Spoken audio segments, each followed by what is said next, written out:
Hello and welcome. Coming up tonight, what's the Prime Minister's plan to protect us from Trump's market mayhem? I'll ask Keir Starmer. Does Nigel Farage really approve of the turmoil caused by his friend, the American president? He'll tell me. Are Starmer's hopes of negotiating a trade deal with Trump realistic? His former aide, Anthony the Mooch Scaramucci, knows Anushka and Screeny will reveal whether Trump's trade war makes any sense. Yes, I'll be looking at whether the president's partial climb down means he's given up on his dream of reviving manufacturing in America. And throughout the show, we have Gavin Barwell, whose life when working for Theresa May as her chief of staff was defined by an earlier trade crisis. We called it Brexit.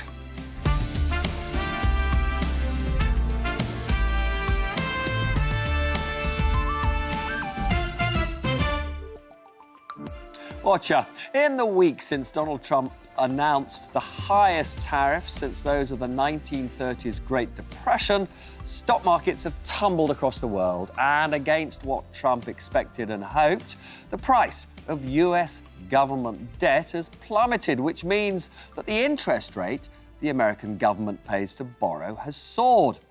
It was all because Trump's tariffs were seen as sparking both higher inflation and a probable American recession. Tonight, however, the president blinked under intense market pressure. The risk, the danger of not being able to fund the American deficit was just too great. Trump has just said that the highest tariffs are on hold for at least 90 days. But there will be a uniform 10% tariff on all exports to the US, including for our country, for the UK, largely because he needs the money to cut income taxes. This is still the end of free trade in goods, a system that has enriched much of the world. However, such is the desperation of investors for anything that sounds like good news, stock markets have soared on the crude view that free trade has been replaced by quite expensive trade as opposed to hideously expensive trade. And investors are conveniently ignoring the trade war that really matters, that between the world's two largest economies, the US and China, which has actually become more aggressive tonight, with the US now charging China a staggering 125% on its trade. This leaves Britain paying the same tax to Trump's America as those countries seen by Trump as discriminating against the US. And as an open economy, the UK is still exposed to the Trump-induced global economic slowdown that can't be avoided. So, if Trump's trade economics is now dumb rather than dumber, the outlook for the world is grim rather than grimmer. Anushka. Thank you, Robert. Let's go through some of that and the idea that Donald Trump has at least blinked somewhat. This was what he announced on Liberation Day on April the 2nd. So left to right is GDP per capita or wealth, which means the richer countries are up here and the poorer countries are down here. And the up axis is the size of the first announced tariff, with the circles representing the population. So this is the 10% base rate for most of the world. You can see countries lined up. This is us here, the United Kingdom. Then with higher rates, you can see the European Union here at the rich end on 20%. But most of the countries that were badly hit on day one were actually the poorer ones. So like Vietnam here, Cambodia, Lesotho, which I think Donald Trump had never even heard of a few weeks ago. And you can't miss China right here in the middle, a big circle. Now, Trump has just blinked on many of these measures. We are grappling with it, but most of these countries are dropping down to the 10% line. But as Robert said, China is basically going off the charts. So let's have a look at what Robert was just talking about, why he might have done this, starting with the stock markets. These are the stock markets across the world, the indices, April the 2nd at the end, and you can see what happened. Most of them fell off a cliff. The UK FTSE 100 on Friday had its worst day since the pandemic, but since today's backstep, they have now surged. Now, Vice President J.D. Vance once said the administration would not cater to Wall Street, but here is one problem. normal American voters. 62% of them own shares. So people's savings were online. Here in the UK, it is less, 23%, but people were very worried about their pension funds. And as Robert mentioned, the other big problem was long-term yields in the US. That is basically the interest rate on government bonds, effectively the cost of borrowing. You can see how it has spiked over the past week. This is what happens when people lose faith in the economy. They sell government bonds, pushing up the rates. A massive headache for governments. They have stabilised and now started to fall. And Donald Trump has, we know, commented on that tonight. Here's a CNN journalist here saying the bond market right now looks beautiful. But yeah, last night I saw why people were getting a little queasy. Fascinating stuff, Anushka. Thanks very much. Delighted to be joined by Gavin Barwell. And as I say, you're not a stranger to crises, political crises, when you were working with Theresa May, trying to get that Brexit legislation through Parliament. So some of the people around Trump are saying tonight this was all part of some cunning plan to force countries to negotiate with the US to get better trade deals for the US from them. So what do you think? Do you think this was Trump playing 3D chess, or was he playing tiddlywinks and has just been outsmarted? He's blinked exactly as you said. And he'd already blinked a little bit before with Canada and Mexico, which are the two hardest ones for him to hit, because the North American free trade deal means it's a bit like the UK leaving the single market when you put tariffs on Canada and Mexico. I think from the start there's been a contradiction at the heart of this policy, which is on the one hand, some people say, this is a negotiation strategy. You put the tariffs up, you get into a negotiation, you do a deal, you get improved terms. That implies they're temporary. On the other hand, he was saying this is going to make companies move their production into the US. That would only work if it was a permanent change in policy. No company's going to shift its factory if it thinks the president's going to change the policy in 2 or 3 weeks' time. But this decision today, I think, is very clearly a blink. But we shouldn't lose sight of the fact that with what you mentioned on China and also the automotive tariffs and the steel and aluminium tariffs, the effective average tariff rate is actually higher today than it was on Liberation Day a few days ago. Oh, look, 125% tariffs on China, 25% on steel, cars, aluminium. This is still the end of free trade. Huge. And it is still the breakup of globalisation, because you've now got these two superpowers economically totally separated by tariffs. So this is a hugely significant moment, isn't it? Yeah, and I think one of the really interesting things in terms of the future of globalisation, I thought the PM and Darren Jones at the weekend were a bit too negative on that.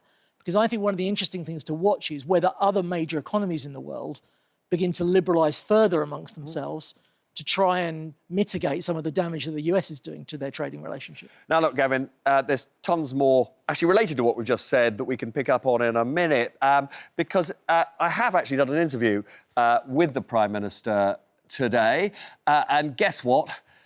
It was all about Trump's tariffs.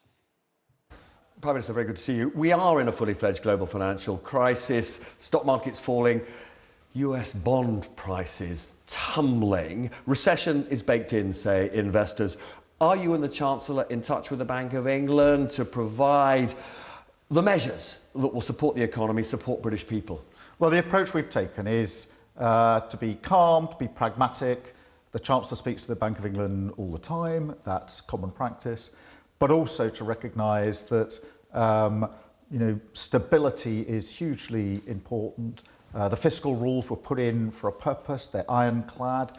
They're non-negotiable. And we will always act. And they're not going to change. They're not going to change. We're acting in the national interest. Those fiscal rules are foundational to the stability that we brought to our economy.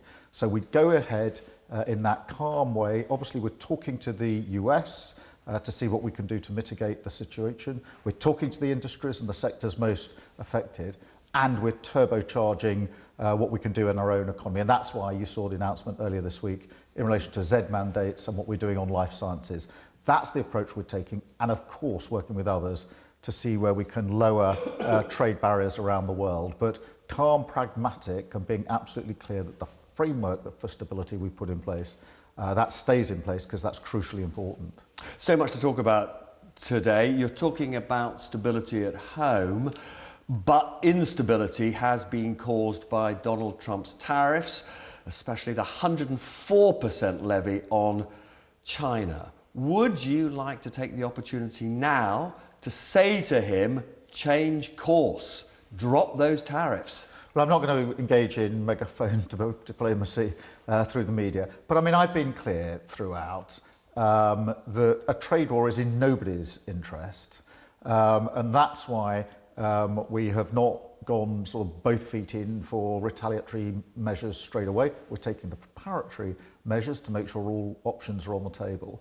But what businesses are saying to me, particularly those most impacted, is no knee-jerk reaction, do this in a pragmatic way, focused on the national interest, turbocharging what we can do here in our own economy, and talking to other world leaders about lowering trade barriers across the world. But for America, this looks like a Liz Truss-style financial crisis. The price that America pays to borrow is soaring, and we've been infected. I don't know if you've been told this, but the government's borrowing costs are now the highest since 1998. He's harming us. Surely you've got to say to him, stop, change course. Tariffs like this are very challenging, and they're in nobody's interests, and getting into a trade war is in nobody's interest. I'm absolutely clear in my mind about that. That's why, on the one hand, we're negotiating to mitigate the situation where we can, but at the same time working with our own economy and our own sectors most impacted, and with others, to ensure that we can steer a course through what is undoubtedly a challenge. You've said the fiscal rules won't change. The economy is slowing down, and that means that come the autumn, because of those fiscal rules, you will either have to cut spending again or raise taxes. There are really strong arguments for saying, temporarily at least, you should shelve those fiscal rules, because when the economy is slowing down, the last thing you want is lower spending or higher taxes. I reject that argument. Liz Truss tried the experiment of putting to one side rules and institutions, checks and balances, and it had a huge impact on working people across the country when she crashed the economy. We are not going to allow that to happen for working people. That's why the fiscal rules were put in the first place. It's why they're ironclad, why they're non-negotiable, because that platform of stability is what gives us the chance for investment into this country. Huge investment I've been able to announce today in relation to the Bedford theme park. Billions of pounds.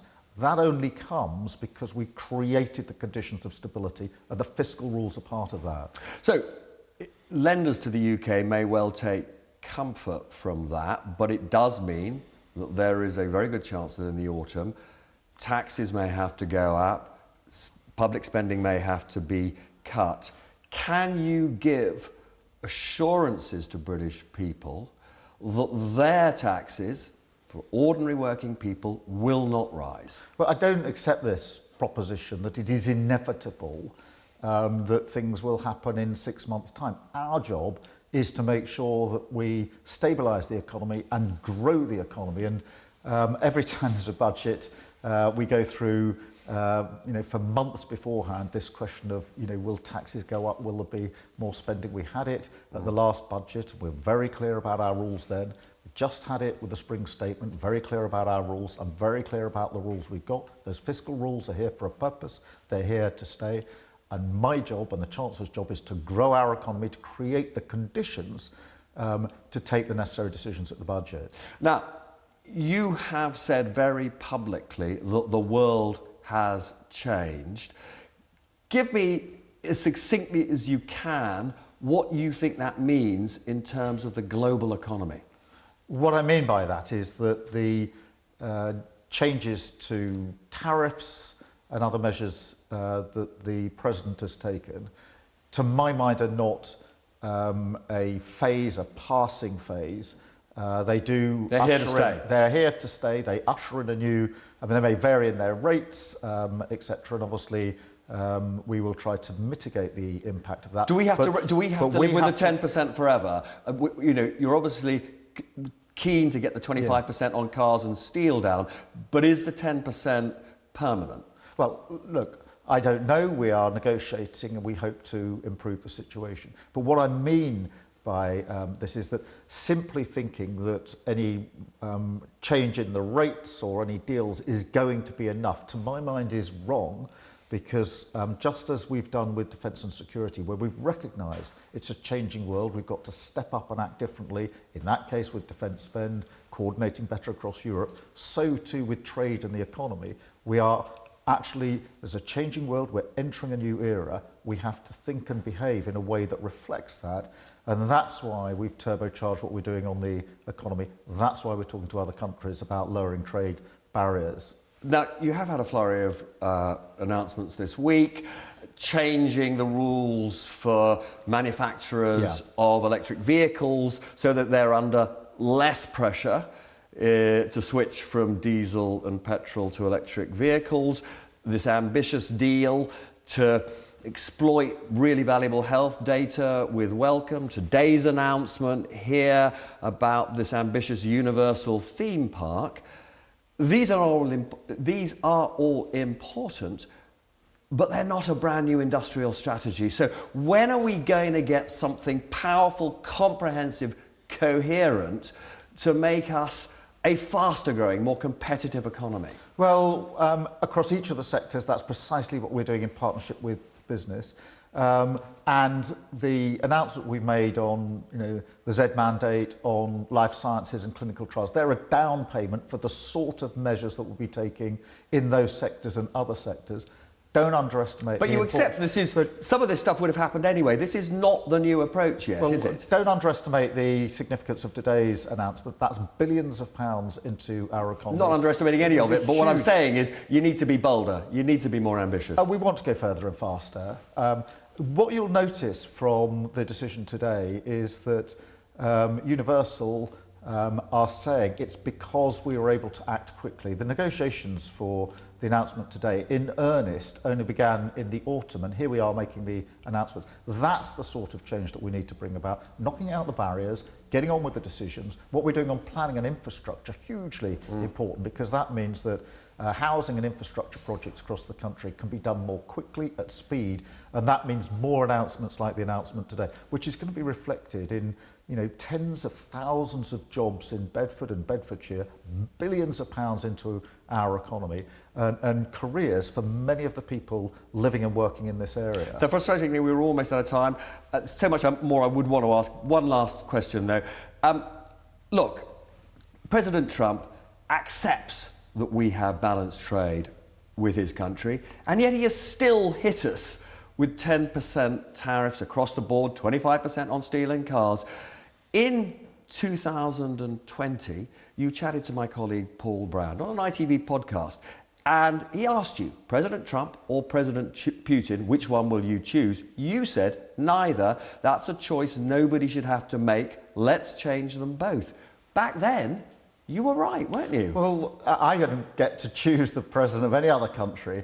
President Trump has got an amazing mandate, historic second term, and we have a very good relationship between our countries. I have a good relationship with the president. That's in our national interest. We'll continue in that vein.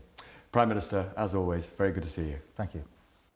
So, tons I want to talk to you about there, Gavin, but I don't know if you noticed the one message that Keir Starmer was desperate to get out, he repeated it time and again, was that with the cost of UK government borrowing going up, he was desperate to tell investors he's not going to change those fiscal rules. But the thing about those fiscal rules, as I said to him, is the economy's slowing down. It means almost inevitably that under those fiscal rules, he will have to put up taxes or cut spending in the autumn, which would make the slowdown worse. So is he right to be so obsessed about keeping these fiscal rules? So I think it was a mistake for the Chancellor to leave herself with so little headroom again. I think you're exactly right. We're in real danger of being back in the same position in the autumn. And that means we spend the whole summer talking about that, and that just talks the economy down. To answer your question directly, I don't think he has much choice while he has these rules to tell everybody he's going to stick by them. Because you think investors would take fright? Because if the moment you say, well, I'm not sure we're going to stick with them, they're meaningless. But the reality is... And you think at that point, because there's no anchor for the deficit at that point. You think actually interest rates will be forced up by the markets, Correct. do you? But I also think you're right, fundamentally, which is that if the situation in the autumn was really bad, if the black hole, as it were, was very large, the government might well judge that changing the rules was part of the solution. The scale of the tax cut rises or spending cuts Because in a is too big. downturn, and we saw this, frankly, with George Osborne and David Cameron, you cut when the economy's weak, it gets worse. And so if you look at what Jeremy Hunt did when he had to recover the situation post Liz Truss mini budget, he actually did some cuts, some tax rises and some changes to the rules because it was too big a gap to just do one. Absolutely. Gavin, back to you in a minute or two, but Anushka's got some stuff to share with us. Thank you. Last week we showed you that most people do not see Keir Starmer as a disruptor, but for Nigel Farage, it was a different story. This is the results of that survey all about him. Bear with me. More in Common asked voters what they thought of Farage and whether certain traits are bad here on the left or good over here on the right. Also, whether the trait is a good description of said politician towards the top or bad towards the bottom. So up across the top are the traits that people do associate with Nigel Farage. The bad ones over here include being disruptive, unpredictable, out of touch, chaotic, reckless, even, while the good ones over here is that he is seen as straight-talking, bold and decisive. Has he just shown us that? Nigel Farage has called for the renationalisation of British Steel, which runs the works in Scunthorpe. But is that a good idea? The Chinese owners of British Steel, Jingye, say they are losing £700,000 a day or £255 million a year on the site, a big cost to swallow, especially when Britain is making less and less steel. This chart shows economic output overall in blue, manufacturing in yellow, tracking that. But steel has been much less stable in red and has now fallen to less than 0.1% of UK economic output. Is renationalisation a pretty expensive risk? It's certainly pretty expensive, Anushka. Now, I'm delighted to be joined by Nigel Farage. Very good to see you. A ton of stuff to get through. If I could just start with tariffs. The President's put on pause the higher tariffs, but still 10% across the world, 125% on China, 25% on steel and motor cars. Are you a free trader or do you believe in tariffs? No, I'm a free trader. I always have been. I've never thought tariffs would work, although I fully understand why he's fighting a tariff war with China. And if we're not careful, we'll find our car industry being replaced by China. But the problem is tariffs in history have never, ever worked. Today's move is interesting. I mean, of course, Trump uses tariffs in many ways as part of a negotiation. But don't forget, something very unusual has happened over the course of the last couple of weeks. We haven't just had stock markets falling heavily, we've had bond markets falling as well. And that's very unusual. Normally, when stock markets fall, bonds rally. But because of the levels of indebtedness in America and in the UK, we had both of those things going wrong at the same time. And, when people like Bill Ackman, who were very, very big promoters, massive fund manager, big promoters of Trump, start saying, hey, you're getting this wrong. So this is a response to the markets. Of that, I've little doubt. So it was, as you say, absolutely terrifying to see the rise in what America has to pay to borrow. So just to be absolutely clear, you agree with Bill Ackman that the US president just got it wrong? Too much, too quickly, too soon. I do think when it comes to China, just look, steel was mentioned in my introduction. Look at the way that China dumped steel on the UK market. Loss leader for them, but a great way of putting out of production Britain and many other parts of the world. So there are times when tariff might be appropriate. As a general rule of thumb, it doesn't work. And just so that I understand your position in a more general sense, you're plainly distancing yourself from this central plank of Donald Trump's economic policy. More generally, are you putting a bit of a gap between yourself and the American president? No, I didn't agree with it back in 2017, back in the first term. But as I say, he does these things mostly as a negotiating position. I agree with Trump on scrapping DEI. I agree with Trump that we need proper border controls in our countries to protect who we are, our heritage and our culture. I agree with Trump that globalist organisations like the European Union, the World Health Organization do more harm than good. So I agree with him on many, many things.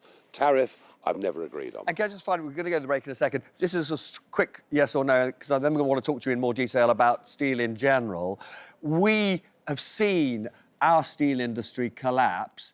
Even in the case of steel, you don't think there's a case for protecting British steel by putting in place a tariff in the UK to protect our tiny remaining steel industry? No. Sorry, you've got the wrong end of the stick here. We are deindustrialising at a rapid rate. Cement making, refining, chemicals, and we can't steel, protect that with tariffs. The list goes on and on. No, we do it by having a sensible energy policy. Ours is insane. The net zero agenda that has been signed up to by the Conservatives, Labour Party and almost all of mainstream media is destroying British industry. We have the most expensive energy in the world, and we have to change it, and change it very, very quickly. I'm not sure the Prime Minister or the Chancellor even understand this. So, as you say, energy is terribly important, and it's a complicated issue. I'm going to come back and talk to you about that and the future of steel in just a minute. Stay with us. See you in a minute.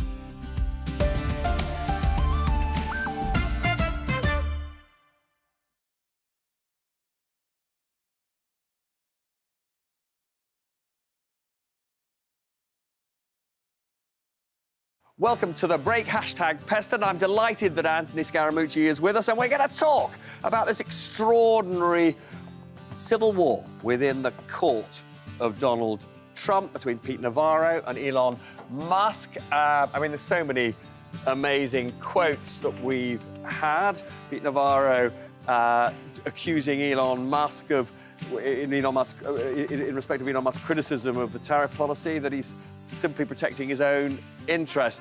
Who's going to last longer in this court? Who's going to go first, Musk or Navarro?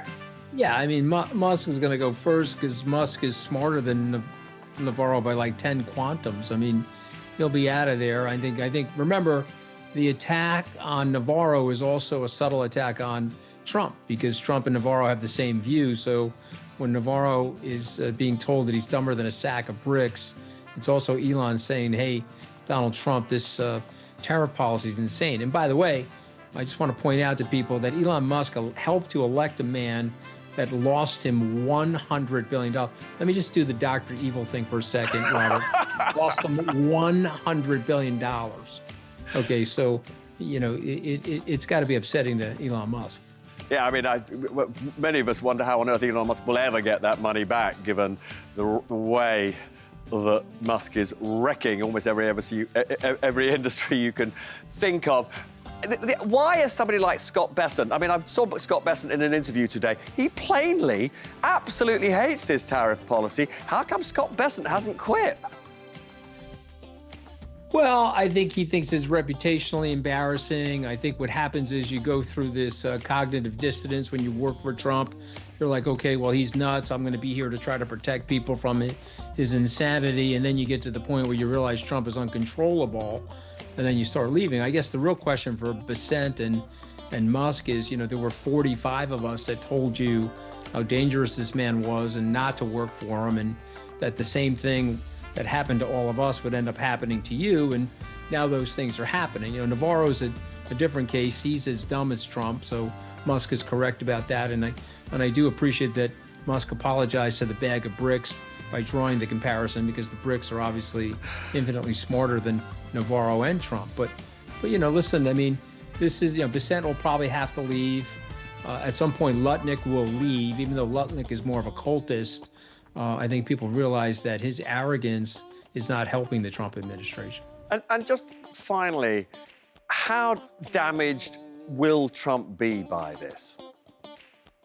You've got about 10 seconds, apparently. Yeah, so I would say heavily damaged, and I think if he doesn't pull back from this, you know, there's an impeachment that could loom for him. Wow. OK. As always, Anthony, lovely to see you. See you soon.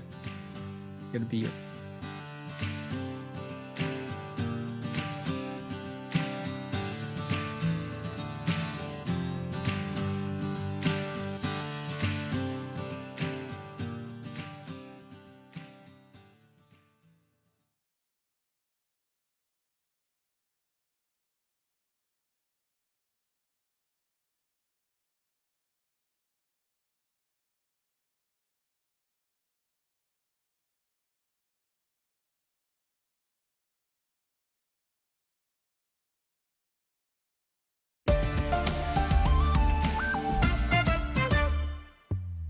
I'm pleased to say that Reform leader Nigel Farage is still here. Many of us were surprised, shall we say, when you announced earlier this week that you're in favour of nationalising British Steel in Scunthorpe.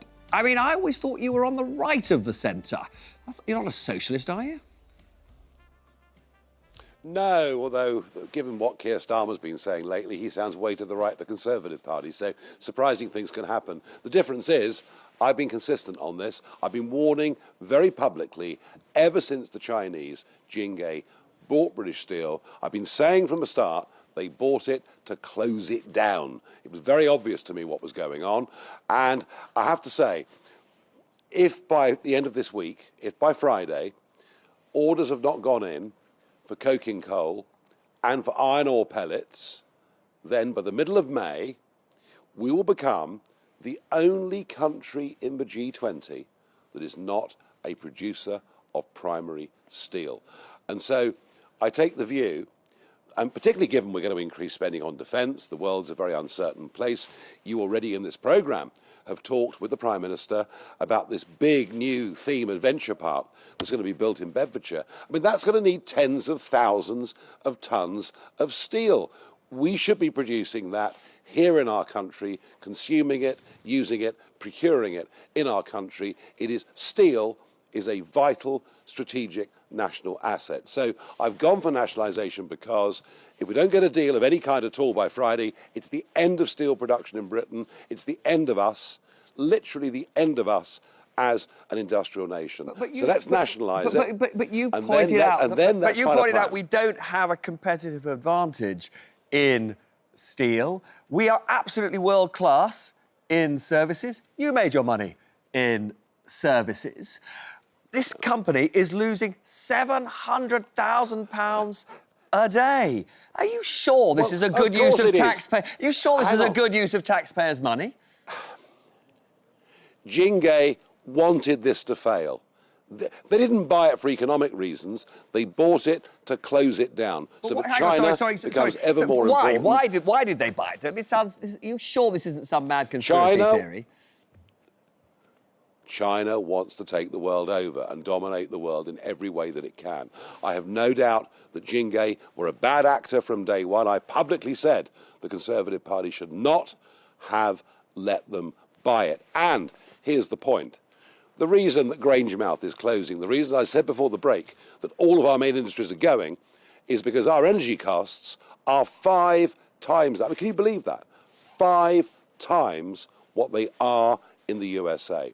And this is because of the obsession of both our major parties and most of you lot in mainstream media with achieving net zero. We are committing economic harry-carry. We have to produce our own gas. We have to produce our own oil and indeed produce our own steel. But listen, we haven't got enough oil and gas to be self-sufficient. We could be self-sufficient in renewables and nuclear if we made those investments. And the price of nuclear and the price of renewables would be a fraction of oil and gas. Renewables don't exist without massive subsidy, and renewables have put up to 20% on the bills of consumers over the last 2 decades, let alone what they've done to British industry, giving us the most expensive energy in the world. Renewables at this moment in time, without subsidy, don't work. And the more wind turbines we build, the higher our electricity costs go. Now, on nuclear, fine. I'm with you in every sense. However, it takes many, many years to make it work. We have enough gas and enough oil, albeit dependent on the price, not just to be self-sufficient, but to be an exporter. And we're going to have to disagree about this another time, annoyingly, because I'm being told we're out of time. But we will definitely have a conversation again about this. And we've also got to have a conversation about the theory of comparative advantage, because if you're against tariffs, you should be against subsidies to companies like British Steel. But we'll come back to that another time. So let's have cheap energy. Cheap energy, and then the formula works. Nigel Farage, I'm going to come back to this with you another time. Believe me, this debate will go on. And thank you so much for joining us. Now, Gavin Barwell, I do want to ask you about the politics of this, not the economics, which is Nigel Farage plainly thinks that the politics are in favour of nationalising. Interesting that he's right of centre. Is he right about that? I think he probably is on the narrow point of maintaining some steel and capacity. Do you think it matters that we have? Yeah, I think it does for national security reasons. Okay. I think in the world that we're living in now, and I think there's probably a cross-party consensus on that. Where he's wrong, as you just tried to pick him up at the end, is that whilst it's true that we've got a problem with the size of energy bills, the reason energy bills are so high in this country is because we're too dependent on gas, on the gas price. Anyone watching this programme, go and look at the Carbon Brief website. The electricity price in this country almost exactly correlates with the gas price. Yeah. We're too dependent on gas. I don't know why. I don't know why. We just haven't got enough oil and gas in the North Sea, apart from anything else. We've got to get off. We've just got to get totally right. Now, get the bills listen. down. I'm going to come back to you and Anushka in a minute or two, but I've now got to go to an interview I did a little bit earlier with somebody who used to work for Donald Trump in his first administration. He's Anthony the Mooch Scaramucci. I did talk to him, I have to say, before Donald Trump blinked and postponed the implementation of these highest tariffs. The thing I started by talking to him about was something that's just featured a lot in this programme, which is the way that in the last 24 hours, the cost for America's government of borrowing has soared. The loss in global confidence in the American government is evident by the 10-year yield on the U.S. Treasury. So normally in a crisis, Robert, stocks go down, other risk-based assets go down, but the yields on the 10-year go down as people flood into the 10-year and they start buying the 10-year. That is not happening here. You're seeing a large-scale selling from sovereigns of the U.S. 10-year while we're going through this crisis. So it's just more evidence that this is unnecessary and a self-inflicted wound by President Trump. No, it's absolutely terrifying. And what risk do you think there is that if he isn't stopped, that the US loses its status, the dollar loses its status as the reserve currency of the world? And were that to happen, I mean, my own view is we would have the mother of all global financial crises. How big is that risk now? Well, we're off zero. It certainly is a risk. I actually think that the U.S. is Brexiting itself, if I can use that verb for a moment. It's Brexiting itself from the world. And I think what we discovered when the United Kingdom Brexited from the EU, there was a lot of emotional voting on that, but it turned out it was against their economic best interest. If you just look at the data over the last 8 or 9 years, you can see that that's evident. And so if the U.S. continues on this path, it'll be like a Brexit. It'll weaken the United States. It'll lower living standards in the United States. And then if the United States goes to re-engage with the world, they've set up this whole doctrine of unexpected circumstances where the world will be less reliant on the United States as a result of this decision-making. So they better fix this quickly. Otherwise, they could be heading down a slippery slope that'll be very negative for the country and its people. And how does it actually feel on the streets of America, sort of Wall Street and Main Street, consumers, businesses, financiers? What's the mood? I think the mood is dour and confusing. I think we were coming into the inauguration with some level of buoyancy here, thinking there'd be some deregulation, perhaps an extension of the tax cuts. Remember, President Trump he inherited an economy that had 4% inflation, 3% GDP growth, and it looked like we had the specter of a rising AI boom that was going to take place that would make all of us richer, lower and middle income people included. But he's done something absolutely devastating, this self-inflicted wound, taking $13 trillion out of the global markets, $8 trillion out of the U.S. market, and he's behaving irrationally alongside of Peter Navarro. I mean, they've taken $8 trillion out of the U.S. market while they're trying to solve a $1.2 trillion deficit. But you don't have time for me to explain this to everybody, but that budget deficit, I could argue, that trade deficit, if you will, has been more or less beneficial to the U.S. We've had a lot of incoming lower cost goods. We've also used a lot of those goods to manufacture things like Boeing aircraft and American-made cars. So this sort of nonsense about us being able to refactory America and restore manufacturing, we can do that incrementally, but these policies are going to do nothing but hurt the United States and its living standards. Now, we've already mentioned Elon Musk. He called the architect of this policy, Pete Navarro, a moron. Does Trump love it or hate it when his court is at war? Well, I mean, underlying that, though, he's also calling Trump a moron, right? Because this is Trump-Navarro policy. Okay, him and his brother are more or less saying that. And of course, Elon apologized to a bag of bricks this morning by saying that he compared Navarro to a bag of bricks, and of course, that was an insult to the bricks. But I think that it's a broad attack, basically coming from Musk against these people, and I think it's providing an opening potentially for other political leaders now to enter the fray and see if we can knock these guys off course. So more on Trump turmoil from Anthony Scaramucci after the break. See you then.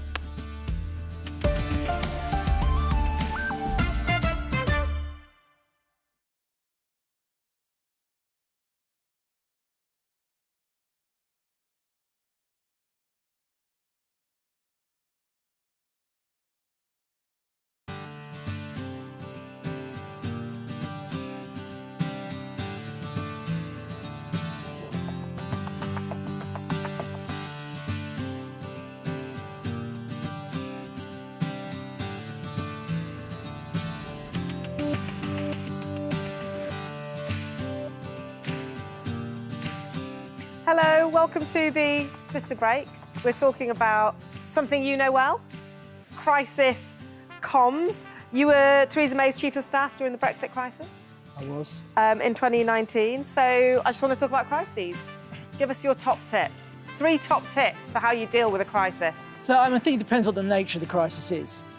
If you take, say, Partygate, the key there, I would say, is get all the facts straight before you say anything publicly. Don't lie. Yep. Otherwise, you end up, when you deliberately mislead people or accidentally, either way, it's not a good idea. Tip 1. To get the facts straight. I think in terms of the Brexit crisis, I mean, the fundamental underlying point there was you had a government that was way south of majority in Parliament. And it actually took an election. When Boris took over, the only way out of that crisis was to change the numbers in Parliament. It was a kind of gridlock that was unresolvable. You think it was completely unresolvable? I have agonised long and hard about this. I don't think there is anything that the May government could have done that would have got Brexit through that Parliament. And do you remember there was that day when they voted on all of the different possible outcomes and voted them all down? Right? I just think that it was basically gridlock because of the parliamentary arithmetic. Do you think Labour look back and think, we could have done something different? Yeah, look, I mean, the irony is that Keir Starmer... He's done all right out there. He's basically aiming for a Theresa May-style Brexit. He's trying to change Boris Johnson's deal. You saying Keir Starmer changed his mind? Never. Bye.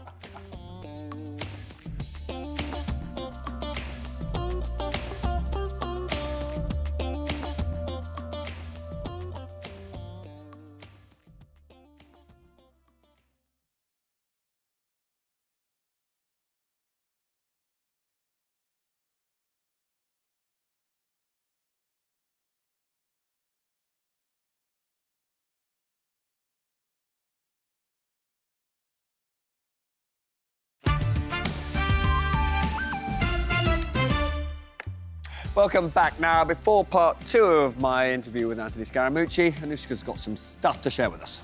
Thank you. On Donald Trump, according to Scott Besson, the Treasury Secretary, this was 4D chess. He says that this was the strategy all along, that Donald Trump goaded China into a bad position and has shown that America is willing to cooperate with our allies and trading partners who did not retaliate. Now, we know that one big motivator for these tariffs was this. Between 1990 and 2007, it is estimated that more than 1.5 million manufacturing jobs were lost in the US because of free trade with China, which was 21% of the total job losses over that period. However, when you put this in context, you can see that there was a bigger trend taking place. This is that decline in jobs in the US, and you can see it was actually well underway before NAFTA, the North America Free Trade Agreement, lifted most tariffs between the US and Canada and Mexico, and it didn't really dent the trajectory, nor did it when China joined the World Trade Organization. And actually, if we add Germany to this, you can see that this is not a uniquely American problem. Now, Donald Trump wants to reverse this trend. But has the horse already bolted? Look what happens as countries get richer over time. This plots GDP along the bottom, so richer countries in this direction. The share of employment in agriculture, in yellow, slumps over time. Manufacturing here in blue is a bit more nuanced, but basically the same. It comes down, although something interesting happening at the end. But the big thing that happens is that services soar, things like banking, insurance and digital services. So economy very, very changed. Fascinating, Anushka. And I think as we were discussing earlier, my own view is you get more in manufacturing these days, you get more robots doing it, not more people. Now, in the second part of my conversation with the former Trump aide, Anthony Scaramucci, I asked him whether Keir Starmer is being sensible, whether he's right to think he can still get a useful trade deal in his negotiations with Donald Trump. Well, listen, the American president is partial to the UK. He's a pro-monarchist. He's obviously a descendant from Scotland through his mom. And so it's possible, but I would say that there's so much irrationality and so much unpredictability. I would suggest to the prime minister, like others, whether it's Prime Minister Carney, the president of the EU, I would not back down from Trump. I would shove it on him very hard. That's the only thing a bully really understands. And these retaliatory tariffs will cause, hopefully, the American system, which is a fairly flexible, decentralized system, and will hopefully cause the system to press upon Trump to make changes. I think if there's a laxity from political leadership outside the United States, it'll just lengthen the crisis, if you will. They're better off coming hard at Trump right now, the same way that he's coming, which will cause the internal mechanism of the U.S. to get Trump off of this insane policy. And then finally, and you and I never have enough time to talk, but there's just one other thing I just want to ask you, which is this policy was always going to be self-harming. But what do you think Trump thought he was doing?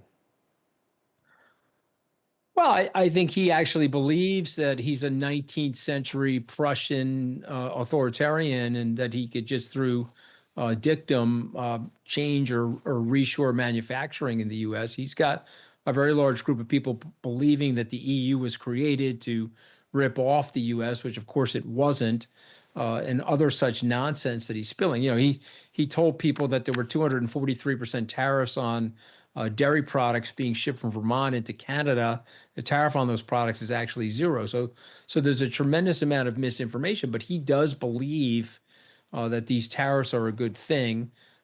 History dictates otherwise. The last time the Americans put tariffs like this on goods coming into the U.S., it deepened the recession. That was the Smoot-Hawley tariffs. I'll just point out to your viewers and listeners, you had a 16% debt to GDP ratio in the United States when Smoot-Hawley was introduced. You have 122% now.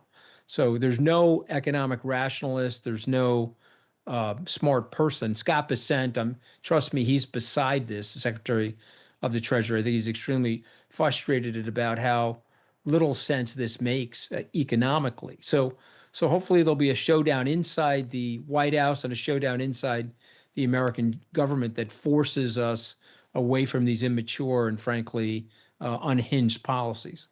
Anthony Scaramucci, as always, thank you so much for joining us tonight. Good to be here, Robert. Thank you.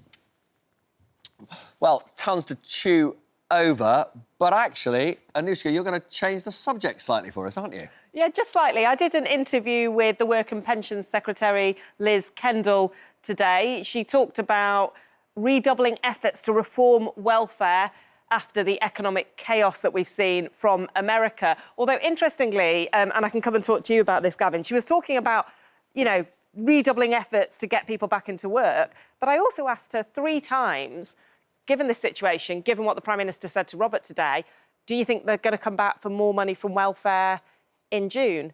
And 3 times she said to me, we've already published our benefits plan, as if she doesn't want to come back for more money. But that's not feasible, is it? I think it's highly unlikely, right? In other words, I think it's highly likely they will come back for more. I think... So there'll be more cuts? Yeah, there's no easy options here, right? Is that always the easy thing? Inside Downing Street, Is welfare the easy thing Well, to go I think for? the polling shows you that most voters don't want to see cuts on health or education or policing. But they do there want is a welfare. large number of people who think that we are spending, there's too many people who are not working and contributing. And then if you take defence as an example, let's just take one example. You've already talked about where bond yields are and where growth might be. Yeah. But at the moment, the government's committed to 2.5%. We may well find at the NATO summit in June that has to be 3 or 3.5%. So where's the money going to come from to pay it? It can't go any further on overseas aid. So if I were the Work and Pension Secretary, whatever you're saying publicly, I would be expecting that I may well be asked to do more over the next year or two. And one of the other things is she doubled down on this idea, she said this to me before, that some people on welfare are taking the mickey. Presumably that's going to be quite popular with voters. Yeah, look, I think voters look at this both ways. I think in my constituency, when you talk to people, they simultaneously felt there were some really vulnerable people that didn't get the help they needed, and there were people that were taking the mick of the system at the same time. And that's the public perception. And yet they cut. And yet one of the things we've been doing on ITV News is saying to people, write to us if you have any concerns about this or if you feel that people are taking the mickey. And I have never seen anything like it in 20 years of reporting. The number of people we've had get in touch who are terrified, disabled people terrified. Surely it's quite surprising to see a Labour government targeting that group. Any government. And I think if you look at the changes that we had in the spring statement, in the run-up to it, some of them are designed to try and see if we can get people off sickness benefits back into work, which I think most of us would say that is something the UK should be trying to do. But some were just cost-saving measures that are about being less generous to people who are in real acute need. And presumably, do you think that's the bigger motivator when it comes to things like this? Well, it's the easier thing to do. If you're doing it in a rush, if the OBR have suddenly given you a number you've got to find, that's the easier way to find the money. If you want to do the really difficult bit about how do we actually help people get back into the labour market, that takes time and long-term reform. That's the problem. Right. Well, please, we're almost out of time. I just want to tell all of you that the US stock market's closed up 9.5%. We've almost never seen a rise like that. It's almost as though investors don't realise we've got the worst trade war still going on in modern history between, US and China, and tariffs everywhere else. Are investors irrational? Who would have thought it? Now, that's it. I'm almost certain that next week we will be taking an Easter break, though who knows whether the American president will give us any time off. Sigh. Goodbye.